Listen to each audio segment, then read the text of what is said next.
We're the hub for news, results, and CEO interviews focusing the junior commodities sector. We provide market analysis and perspective that will help position you for solid returns.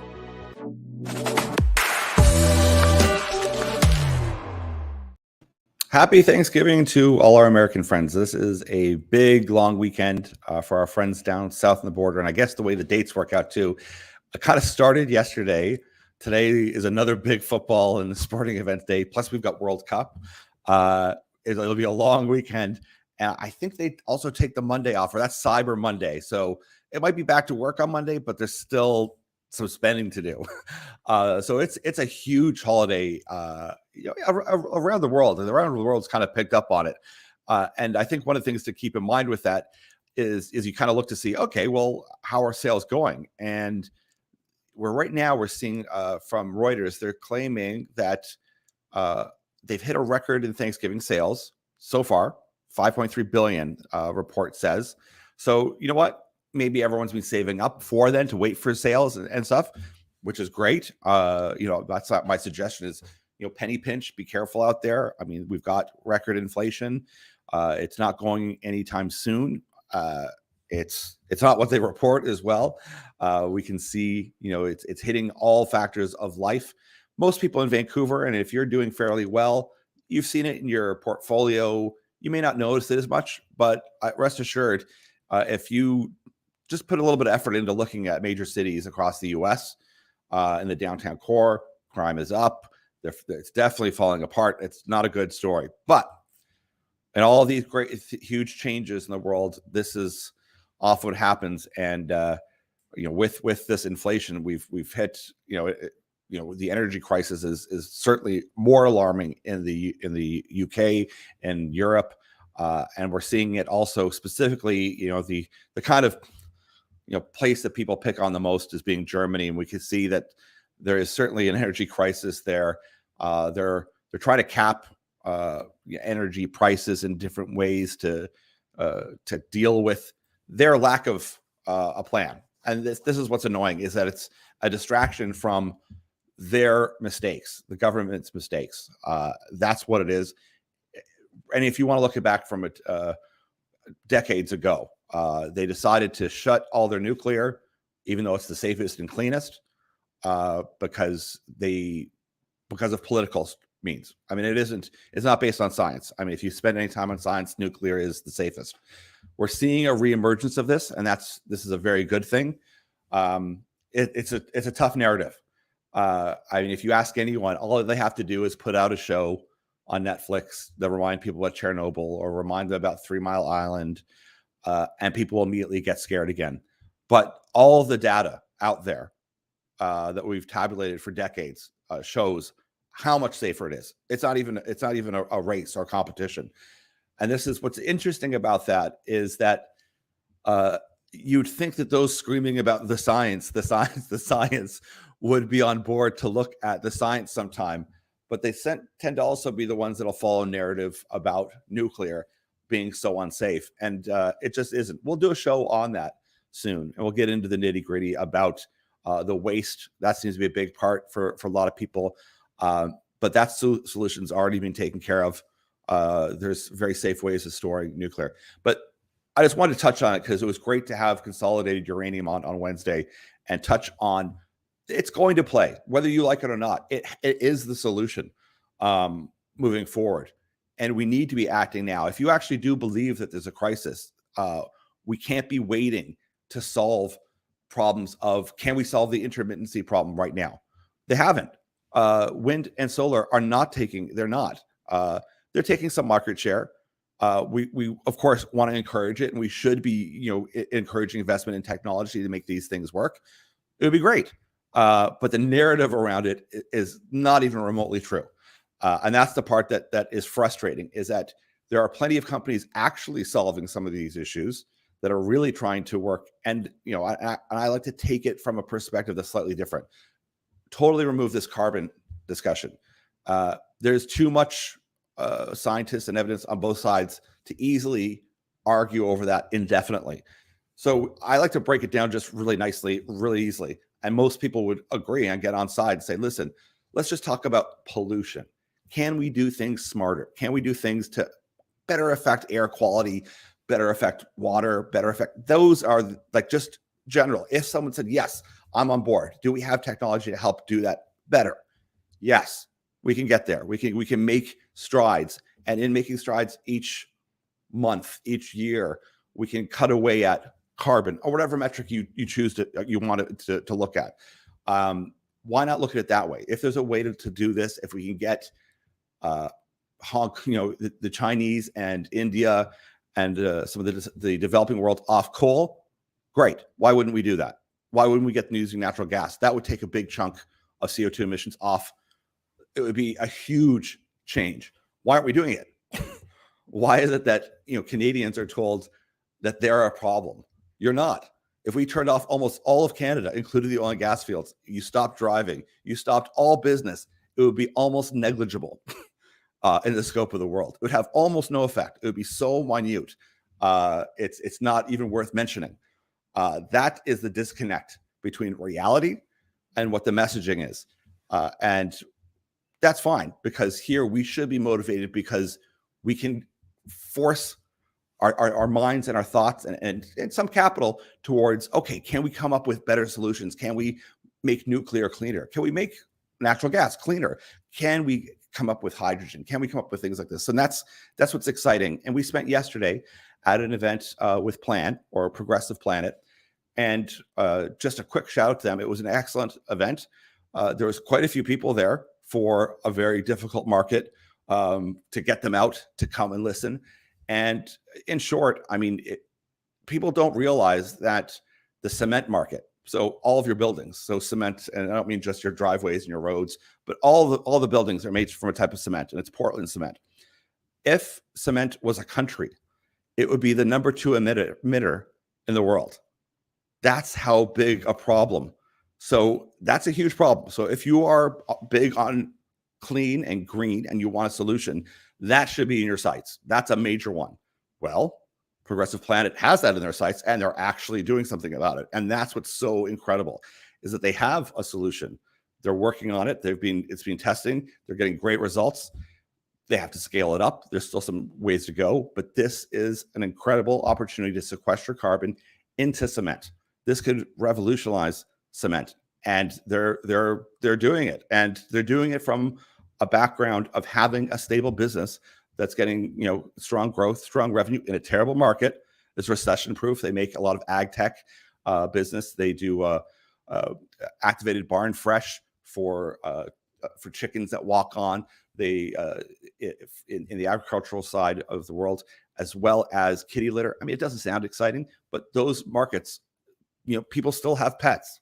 They are recession proof. They're making money, but their blue sky is this sequestering carbon into cement. And that's a huge story that I will go into a little bit in a report to show you the size we're talking about the cement has. When you see those numbers, it'll blow your mind. It's incredible. So instead of getting caught up in, especially over, say, you're in the States, with the politics of a lot of this stuff, you can all just say, listen, if we could find a way to do things a bit smarter and better, regardless of what you think or believe about what this and that, if we could do this and make cement stronger, we could sequester some carbon into it, we could do this and that. Does that sound like it would be a good idea? Well, okay, how much is it going to cost? We can do it in a cost-effective way that makes money. Okay, well, where's the harm? So that's what we try to look for. We look to find these solutions that are always by markets. It's always by individuals that are motivated. They're incentivized. It never comes from government. I don't care what anyone says. There might be the odd situation in which it has come from government, but very few times is there anything that comes from government that's of any benefit. It's motivated people, big brain power that are really focused. And we're going to do a bit more on that later as well. But that's also part of the disconnect of the narrative that's being going on out there. And we would like a lot more to see that governments hand back some responsibility to people as well and say, listen, there's some opportunities out there. And they are certainly out there for sure. One, that I want to kind of touch on, because we always like to talk about them, it's Desert Mountain. So of course, that has been doing exceptionally well over the past, say, 2 weeks. They've been testing their plant for about a week now. So that could take still weeks. So, I mean, we don't want to get too ahead, and they'll be having to work out, with things with that. But we're at that time. Generon is working on it. They've assembled it, and they're testing all the modular units. They'll go over it a number of times, and they'll want to make sure that everything is working fine before they can start producing. But we're on the final stretch, and people are starting to see that this is it. Now, of course, hopefully there won't be anything major. There should be, because they've been testing all along the way. But we want to be conservative as well. We're there, and I think the price in the stock is reflecting that. And to see anything be going up in this kind of market is great, especially a growth story. And this is a growth story, but this is different. This is a growth story that's absolutely critical to the West, to the world. You need this. You need helium, and also these noble gases that they are working on. Never mind the hydrogen story they have, which we're going to find out more in the next year. These are the stories that we really want to focus on. And we see countries like Australia saying they're going to be focused on their national interest. They're going to be looking at, who they're partnering up with for lithium, who they're going to be taking money from. We know Canada is doing that already. We see that they're edging out some Chinese investors and Chinese money, and they've made some deals and certainly talking with the U.S. That doesn't mean they're handing control over to this or that and everything else. There's going to be lots of arguments this way and that way and all that. But the U.S. is a natural partner to us. We should be happy to take investment to get some of our natural resources out in a responsible way, following our stringent environmental policies. And like I always say, we want to have these things in our backyard so we have a say in them. The idea that we could just let some far off country mine, produce, make the energy for us, and then sell it to us, it's such a terrible idea. It is.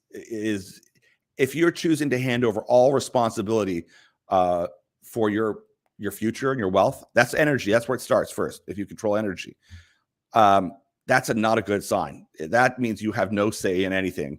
And I think people are waking up to that. They're starting to see that if I keep on handing over all responsibility for my social, I want people to ban people that say things I don't like. I want someone to do this on my behalf. No, you should have some responsibility yourself. If you don't like something that someone says, ban them yourself. Put them on mute or have an argument to challenge them. We need to have a lot more responsibility, and that comes from how we invest, how we behave, how we do our research, and that more than ever now. We could go on. This is a great one. Bloomberg's annual battery supply chain ranking. Canada, number 2. This is huge. This is what we're waiting for. This is great. So is it trickling into these smaller companies and the retail? No, not yet, but it will. These are huge leading indicators. It's acknowledgement from Bloomberg, from the U.S. that, listen, we're taking notice. I've always said, I wish this had happened years earlier. And believe me, there's lots of newsletter writers. There's lots of people in this space who have been yelling for years that we need to get on this, whether it's with copper, whether it's graphite, whether it's with nuclear, saying, listen, come on, wake up. This is the reality that we would have hoped it would have started 3 years ago. But at least we're here now. And it's going to be a journey. It's a transition. So nothing is going to happen fast. Nothing with turning on a nuclear power plant is fast. Imagine trying to get permitting for that, even if you've got government on your side. There's nothing fast about getting mining up and running fast. There's nothing about getting even an oil gas well when you have the asset in the ground and you just put a straw in and drink it up. It still takes time. It takes a lot of effort as far as components and pieces, putting all those pieces together for a plant. And of course, we've got inflation. So people are looking, going, ooh, how am I getting that plant delivered? That's a lot of diesel. That's going to cost a ton right now. If the workforce is going to demand pay significantly higher. So there's a lot of factors at work here. And that's a lot of challenges. But I think that we like to focus on the acknowledgement of those challenges, but there's lots of very cool solutions. And am I saying you need to jump in the market right now? No. I mean, I try not to time markets. We like companies, and we value companies by the projects, the people, and the money behind them. Sometimes it's reflected in the stock price. Sometimes it isn't. And long term, we feel we're going to be right, and we're long-term investors in companies and businesses, not just to trade. Those are two very distinctly different things. And we're very confident in the way things are going. We even see from JP Morgan, from Goldman Sachs, that they feel, we're going to go sideways for a while. And this is, right from briefings from Goldman Sachs. It's a newsletter they put out. They believe that the outlook for 2023 is going to be a bear market in stocks. They acknowledge that there could be a soft landing, or there could be a recession, although we're already in recession, technically, as far as the definition is. And this, we've talked about before, is unfortunate with the way that politics are. We don't need to lay blame on anyone right now. Let's just acknowledge some facts and some data and go, listen, let's and this is both sides, picking apart money that we're spending towards new technology, whether that's be for developing microchips. Yeah, listen, let's fund it. Let's get it. Let's build infrastructure. Let's spend it. Is all the money going to go exactly where you want it to? No, it's not. But there needs to be a solution to a lot of these things, and at least something's happening, and we're getting momentum. And will we have to pay the price for it at some other time? Yeah, maybe. But we're on the road now, and it's going to be a mixed year. Most, if investment banks are saying, yeah, we got a tough 2023 ahead, it might be more sideways. There could be some more pain. I think there's more pain to go. There's a lot of factors that have to come into fruition, but there's a lot of good as well. And especially if you're in the West, it's not the same if you're in really struggling countries, that because they've cut off energy, because they've cut off fertilizer, you're going to be faced with some serious issues. And we'll leave that for other people to get into, because there is a lot of dire out there. But even talking to some brokers yesterday, you look around Vancouver, you don't see much struggling. I mean, that being said, if you're in an office all day and you're going to meetings, you don't see that, the homeless problem. You don't see the drug addiction and the deaths that are far outweigh the COVID deaths. There's a lot of issues out there, but there's a lot of work to be done. And there's a lot of companies that are quietly in the background, like Avila, like Desert Mountain, that are doing a lot of great work. And even if the stock price isn't reflecting it, we can hold up a chart. Say, for example, I'll just finish with Avila, because I could go on a lot of things. This is an energy company that right now, it's got a 30 million market cap. But if you look at their National Instrument 51101 compliant evaluation that was done by Deloitte back in August 18th, 2022, the report valued the company's assets on a 10% discounted net present value at $209 million. So $210 million almost. Back as of September 30th.